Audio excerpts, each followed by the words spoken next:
जे हॉस्पिटलचे त्वचारोग प्रमुख विभागाचे डॉक्टर कुरा यांच्या विरोधात तिथल्या रेसिडेन्शियल डॉक्टरनी काही दिवसापासून आंदोलन पुकारलेलं आहे आणि त्यांना आम्ही त्यावेळा तात्काळ अधिवेशन सुरू असताना सक्तीच्या रजेवरही पाठवलं होतं आणि ते सक्तीच्या रजेवर गेलेले आहेत.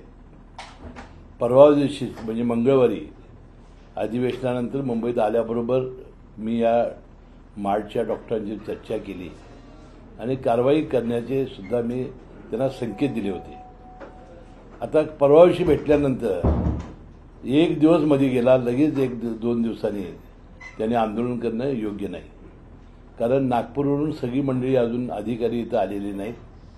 शासनामध्ये एखादी डेस्क ऑफिसरनं फाईल पुटअप केली, मग डेप्युटी सेक्रेटरी, जॉईंट सेक्रेटरी, मग मंत्र्यापर्यंत यायला त्याला एखादा 2-3 दिवसाचा, एक आठवड्याचा वेळ लागतोच. इतकी माहिती असताना सुद्धा एक दिवसाच्या अवधीनंतर तात्काळ हे संपावर जात आहेत. मला वाटते सामान्य रुग्णाशी जीवनाशी खेळ खेळण्याचा प्रकार आहे. त्यांनी असं कुठलंही आंदोलन करू नये. आम्ही कारवाईचे संकेत दिलेले आहेत. त्या दिवशी आम्ही प्रमुख 5ही मंडळी होतो. मी स्वतः बैठक घेतली होती. आमचे प्रधान सचिव होते, आयुक्त, संचालक आणि जेच्या अधिष्ठाता या सगळे आम्ही हजर होतो. त्यांच्यासमोर या सगळ्या डॉक्टर मंडळींना आम्ही संकेत दिलेले होते. तर आज ते लगेच संपावर जात आहेत, ही दुर्दैवी बाब आहे. त्याने मला वाटते रुग्णांच्या जीवनाशी खेळ खेळू नये अशी माझी त्याला विनंती आहे. आम्ही जे संकेत दिलेले आहेत ते आम्ही तात्काळ 1-2 दिवसात पूर्ण होईल.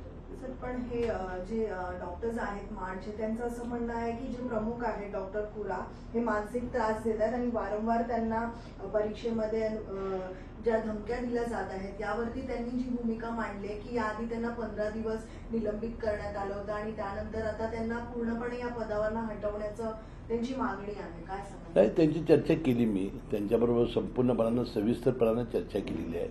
त्यांनी जे अनुभव अनेक सांगितले त्याची आम्ही शहानिशा करू, परंतु ताबडतोबीनं आम्ही त्यांना सांगितलेलं आहे की आपण यांना आम्ही बदली करतोय, तोपर्यंत तुम्ही आंदोलन करू नका. आणि एकच दिवसामध्ये मंगळवारी बैठक झाली, काल बुधवार, आज गुरुवार, लगेच ते संपावर जातात. हे दुर्दैवी गोष्ट आहे. पण त्या डॉक्टरांची समजूत घालण्याकरता तुम्ही त्यांची काही भेट वगैरे घेणार आहात का? जेजेमध्ये जाऊन नाही, त्याला कारवाई करण्याचे आम्ही आदेश दिलेत ना. मागच्या त्याला सक्तीच्या रजेवर पाठवले, आज ते तिथं नाहीत. एवढी प्रतिष्ठा करण्याची काय आवश्यकता आहे? आणि आम्ही तर संकेत दिलेलेच आहेत किंवा आम्ही कारवाई करतोय म्हणून. एकच दिवस झाला, मंगळवारी बैठक घेतली, काल बुधवार झाला, आज लगेच संपावर. पण आपण कुठलं काम आपल्याकडं आहे? आपल्याकडं रुग्णसेवा ही ईश्वर सेवा आपल्या हातात आहे. त्या रुग्णाची आपण त्यांच्या जीवनाची खेळ खेळतोय असा अर्थ होत नाही काय? मग मला वाटते ती सगळी शिकली सवरलेली माणसं आहेत आणि त्यांनी हा पेशा स्वीकारलेला आहे.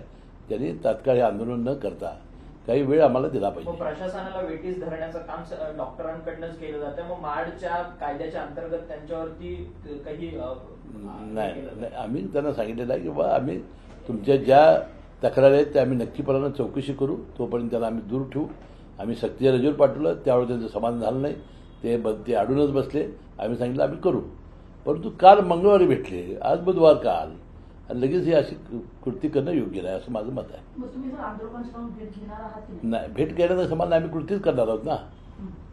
सर, शरद पवार अमरावती दौऱ्यावरती आहेत आणि त्यांनी आज अचलपूरमध्ये बच्चू कडूंची भेट घेतली आहे. काय शरद पवार हे आता सातत्याने विरोधी म्हणजे जे कोणी आता विरोधी बाकावरती जाणार आहेत त्या सगळ्यांची भेट घेताना पाहायला मिळतात. तुमच्या विरोधात अर्थात अजित पवार गटाच्या विरोधात मूठ कशी बांधायची यामुळे पवार आता संपूर्ण उतरले.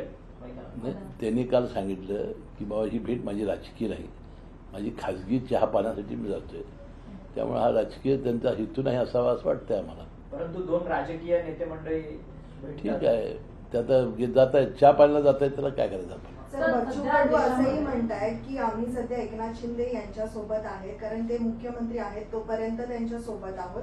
ते नसले तर आम्ही वेगळा निर्णय घेण्याबद्दल देखील विचार करू, असं बच्चू कडू म्हणतात. आता त्या बच्चू कडूंना विचारा ना, त्यांच्या मनात काय आहे, मी कसं सांगणार. सर, देशामध्ये सध्या राम मंदिराचा विषय जास्त चर्चेमध्ये आलेला आहे. अशामध्ये महायुती सरकारसाठी सुद्धा राम मंदिर हा एक आस्थेचा आणि चर्चेचा विषय आहे. अनेक नियोजन चालू आहेत. शरद पवार यांचं असं म्हणणं आहे की मला निमंत्रण आलं तरी सुद्धा मी जाणार नाही. नाही, निमंत्रण आलं तर नाही, त्या निमंत्रण आलं नाही ते जाणार नाही म्हणाले. आणि त्यांनी सांगितलं माझी 2-3 श्रद्धेच्या गोष्टी आहेत, तिथं मी श्रद्धेला जात असतो. आणि सातत्यानं नास्तिकच आहेत ते, पहिल्यापासून ते सांगतायत, पुरोगामी विचाराचे आहेत. त्यामुळं त्यांनी कुठं जावं काय जावं हा काय विचाराचा अधिकार आपल्याला नाही. परंतु आम्ही महायुती म्हणून राम मंदिराचं आता जे सोहळा होणार आहे त्याला आम्ही सगळेजण फार आनंदाने सहभागी होणार आहोत. तुम्हाला निमंत्रण आलंय का राम मंदिर? नाही, मला आलेलं नाही. मी राम मंदिर कागलला अयोध्येत मंदिर बांधायच्या आधी बांधलेलं आहे आणि फार उत्कृष्ट बांधलेलं आहे. नाही, पण त्याच राम मंदिरावरतून वाद आहेत. तुमचे विरोधक समरजित घाडगे म्हणतात की ते राम मंदिर आम्ही बांधलेलं आहे म्हणून. त्यांनी सरकारचा निधी आणला मंत्री असताना. निधी आणणं आणि हा महत्वाचा भाग आहे का नाही. त्यांचे वडील आणि आम्ही एकत्र होतो राजकीय, त्यामुळं आम्ही एकत्र त्यावेळेला दोघं होतो. त्यामुळे निधी हा मीच आणून दिलेला आहे आणि त्यामुळे मंदिराची उभारणी आपण केलेली आहे. सर, अमोल कोल्हेंची शेतकऱ्यांची आसूड यात्रा, जी आक्रोश यात्रा मोर्चा जो आहे तो निघत आहे, आजचा दुसरा दिवस आहे. काल जयंत पाटील जे राष्ट्रवादीचे प्रदेशाध्यक्ष शरद पवार गटाचे ते मंचावरती होते. त्यांनी थेट आव्हानच जयंत पाटलांनी अजित पवारांना दिलंय की पाडण्याची भाषा ही योग्य नाहीये. अमोल कोल्हे हे सामान्यामधलं नेतृत्व आहे. अमोल कोल्हेंनी घराघरामध्ये छत्रपती शिवाजी आणि संभाजी यांची भूमिका जी आहे ती पोहोचवलेली आहे. जनतेपर्यंत त्यांचं कनेक्ट आहे ग्राउंड रूटवरती. त्यांना पाडण्यात सोपं नाही म्हणून आव्हान दिले अजित पवारांना. नाही, ठीक आहे, अजितदादांनी काय आत्मविश्वासाने सांगितलेलं आहे ते अजित पवारांना माहिती असेल. परंतु अमोल कोल्हेने मला वाटतं दादा कुठे दुखावलेले आहेत. म्हणजे दादांची काहीतरी फसवणूक झाली असावी असं मला वाटतंय. कारण सातत्याने पहिल्या दिवशी आमची शपथविधी झाली त्यावेळी अमोल कोल्हे आमच्यावर होते आणि काहीतरी फसवणूक झाल्यामुळे दादा रागवलेले दिसतात. नाही, मला माहिती नाही, परंतु दादा रागावलेले आहेत असं दिसते त्यावरून. ते कारण ते अनेक वेळा मला तरी दादांना भेटताना मी अनेक वेळा त्याला पाहिलेलं आहे. पण अमोल कोल्हे असं म्हणतात की माझ्या विरोधात फेक नरेटिव्ह सेट करण्याचा निर्माण केला जातोय. खरं तर मी मतदारसंघात जात नव्हतो, शिरूर लोकसभा मतदारसंघात 2-3 वर्ष गेलो नाही असा अपप्रचार जो आहे तो माझ्याबद्दल केला जातो. परंतु माझ्या जवळच्या आणि काही मतदारसंघातल्या लोकांना विचारलं तर मी तिथे रोज कनेक्टिव्हिटीला रोज जातोय आणि मी उत्कृष्टपणे या लोकांचे मुद्दे संसदेत देखील मांडतोय. माझ्यावरती भ्रष्टाचाराचा कोणताही डाग नाही, त्यामुळे मला फसवण्याकरता हा नॅरेटिव्ह जो आहे तो सेट केला जातो असं थेट अजित पवारांवर हल्ला बोलतात. नाही, आता त्यांनी काय बोलले मला माहिती नाही, परंतु अमोल कोल्हे यांनी आम्हा सगळ्यांनाच पुढची निवडणूक मी लढवणार नाही. माझा जो व्यवसाय आहे म्हणजे जे हिरो म्हणून ते काम करतायत त्याच्यावर फार मोठा परिणाम होतोय. कारण माझ्यावर राष्ट्रवादीचा शिक्का बसलेला आहे पवारांचा. त्यामुळे माझं व्यक्तिगत त्या क्षेत्रामध्ये फार मोठं नुकसान झालंय हे अनेकदा त्यांनी आमच्यासमोर सांगितलेलं आहे. आणि मी पुढच्या वेळा निवडणुकीला राहणार नाही हे सुद्धा सांगितलंय. आणि त्यांनी जरी खोटं असलं तर सांगावं. आता निवडणूक लढवण्याची आता का आलं मला माहिती नाही, परंतु त्यांनी निवडणूक लढवणार नाही हे आम्हा सर्वांना सांगितलेलं आहे. मला अनेक वेळा ते खाजगीत बोललेले आहेत आणि त्यांनी सांगितलं की माझ्यावर फार मोठा परिणाम होतोय. माझ्यावर शरद पवारांचा शिक्का बसलेला आहे, राष्ट्रवादीचा शिक्का बसलेला आहे आणि माझा व्यवसाय जो आहे त्याच्यावर माझा फार मोठा माझ्यावर नुकसान झालेलं आहे. त्यामुळे पुढची निवडणूक मी लढवणार नाही. सर, एक प्रश्न असा आहे की सध्या सगळ्याच पक्षांमध्ये लोकसभाच्या निवडणुकीच्या संदर्भातल्या तयारी सुरू झालेली आहे. आज नागपूरमध्ये काँग्रेसची महारॅली निघते आहे. सध्याची राजकीय परिस्थिती बघता काय वाटतं, यंदाच्या निवडणुकीमध्ये काँग्रेसला यश मिळेल का? कारण की नुकतंच सुनील केदार यांच्यावर त्यांना सुद्धा शिक्षा झाली. नाही, मी तुम्हाला सांगितलं नाही, यावेळेला मोदी साहेबांना दुसरा कोणताही पर्याय नाही.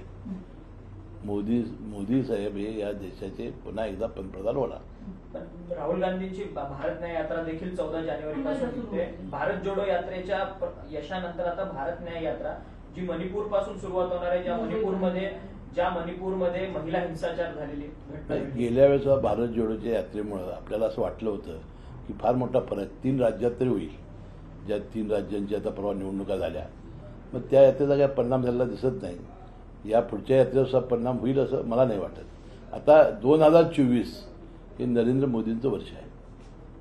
सर, आपल्या सरकारमध्ये आमदार भरतशेठ गोगावले यांना मंत्रीपद कधी मिळणार याची चर्चा पुन्हा एकदा सुरू झालेली आहे. लोक त्यांना फसवतात असं सुद्धा उदय सामंत बोलताना पाहायला मिळतात. मंत्रिमंडळाचा विस्तार होणार आहे की भरतशेठ गोगावले फक्त बोलण्यापुरते भावी मंत्रीच राहणार आहे? नाही, मला काय त्याची माहिती नाही. म्हणजे एकनाथ शिंदे साहेब, देवेंद्र फडणवीस, अजितदादा आणि अमित शहा साहेबांना माहिती असेल कधी मंत्रिमंडळाचा विस्तार आहे, मला त्याची काही माहिती नाही. सर, तुम्ही कोल्हापूर जिल्ह्याचे जसे पालकमंत्री आहात तसे अजित पवार हे पुणे जिल्ह्याचे पालकमंत्री आहेत. पुणे जिल्ह्याच्या डीपीटीसी मध्ये जे भाजप आणि शिवसेनेचे जे सदस्य आहेत त्यांनी अजित पवारांच्या विरोधात उघडपणे नाराजी दर्शवलेली आहे. जवळपास 800 कोटींची कामं अजित पवारांनी परस्पररित्या आपल्या समर्थकांना दिलेली असं त्यांचा पत्राद्वारे खुलासा आहे. आणि बाहेर माध्यमांसमोर येऊन अजित पवार हे कसे चुकीचे वागतात या सगळ्या संदर्भात त्यांनी भाजप आणि शिवसेनेच्या डीपीटीसी मेंबरने खुलासा केलेला आहे. वारंवार अजित पवारांचं खच्चीकरण महायुतीतल्याच पक्षाकडनं होतंय का? नाही, मला वाटतं की ते गैरसमज झालेला आहे. कारण मी 18-19 वर्षे अनेक जिल्ह्याचा पालकमंत्री राहिलेला आहे. एवढा निधी लोकप्रतिनिधींना आपल्या विकास कामासाठी कुठल्याच जिल्हा नियोजन मंडळामध्ये देता येत नाही आणि तशी परिस्थिती नसते. अनेक विभागासाठी तो निधी असतो. शालेय शिक्षणासाठी निधी असतो, त्याच्यानंतर फॉरेस्टसाठी निधी असतो. अनेक जे आपले विभाग आहेत त्यांना त्यासाठी नसते निधी असतो. लोकप्रतिनिधींना खर्च करण्यासाठी 800 कोटी रुपये आहेत. हे काहीतरी चुकीचं आहे असं मला वाटतंय. आमच्या कोल्हापूरचं सुद्धा जे नियोजन मंडळ आहे 500 कोटीचं आमचं बजेट आहे. त्यामध्ये अनेक विभाग आहेत. लोकप्रतिनिधींना विकास कामासाठी खर्च करण्यासाठी एवढा निधी नाही. काहीतरी गैरसमज होतोय. मला वाटतं दादा लवकर त्याचं स्पष्टीकरण करतील. पण महायुतीच्या पक्षाकडनं अजित पवारांचं खच्चीकरण योग्य आहे का? सातत्याने पत्र बाहेर येताना पाहायला मिळतात. फडणवीसांनी नवाब मलिकांच्या संदर्भातलं पत्र अजित पवारांना पाठवलं. आता महायुतीच्या अर्थात शिवसेना भाजपच्या डीपीटीसी मेंबरकडनं अजित पवारांच्या विरोधातलं पत्र. नाही, त्यांचं काय गैरसमज असेल ते दादा अजितदादा बसून त्यांचा गैरसमज दूर करतील. परंतु दादांचं वाढतं राजकीय वजन कमी करण्याकरता महायुतीतले घटक पक्ष नाही, मला नाही तसं वाटत. काहीतरी गैरसमज झालेला आहे त्यांचा. सर, आपल्याच गटातले काही हे आहेत, त्यांनी प्रत्येक जिल्हाध्यक्षांना दादांनी जशी घोषणा केली होती जिल्हाध्यक्षांना जे प्रचाराकरिता गाड्या देणार आहेत तशाच काही गाड्या ज्या आहेत त्या आलेल्या आहेत. काय नाही, आता ज्या दिवशी घोषणा केली मी नव्हतो. काल सुद्धा ज्या गाड्या आल्या त्यावेळेला मी नव्हतो. नेमकं अजितदादा काय करणार आहेत ते त्यांनी जाहीर केलेलं आहे. त्यामुळे वाटतं पक्षाचं काम वेगवान व्हावं. आता हे वर्ष निवडणुकांचं आहे. अध्यक्षांनी फिरावं यासाठी काय पक्ष गाड्या देत असेल तर चांगली आनंदाची गोष्ट आहे. यावेळेला आपल्याला महायुतीचं सरकार राज्यात आणायचं आहे, देशात आणायचं आहे. त्यासाठी या गाड्याचा उपयोग चांगला होईल. किती गाड्या वगैरे मला काही माहिती नाही. सर, चंद्रशेखर बावनकुळेंनी नवाब मलिकांच्या प्रकरणासंदर्भात भूमिका स्पष्ट केलेली आहे की नवाब मलिकांच्या संदर्भात आमचे नेते अर्थात देवेंद्र फडणवीस यांनी अजित पवारांना पत्र लिहून भूमिका स्पष्ट केली आहे. आता वेळ आहे अजित पवारांची. अजित पवारांनी आपली भूमिका स्पष्ट करावी नवाब मलिकांच्या संदर्भात. कारण की अलीकडेच 2 दिवसापूर्वी नवाब मलिकांनी अजित पवारांना भेट देऊन आपल्या मतदारसंघात कामं होत नसल्याची तक्रार केली होती. आता देवेंद्र फडणवीस साहेब अजितदादा बसतील ना आणि त्यांचं काय एकमेकांचे मुद्दे असतील नवाब मलिकांच्याबद्दल चर्चा करतील. लोकशाही मराठी ऐका, पहा, जागरूक रहा.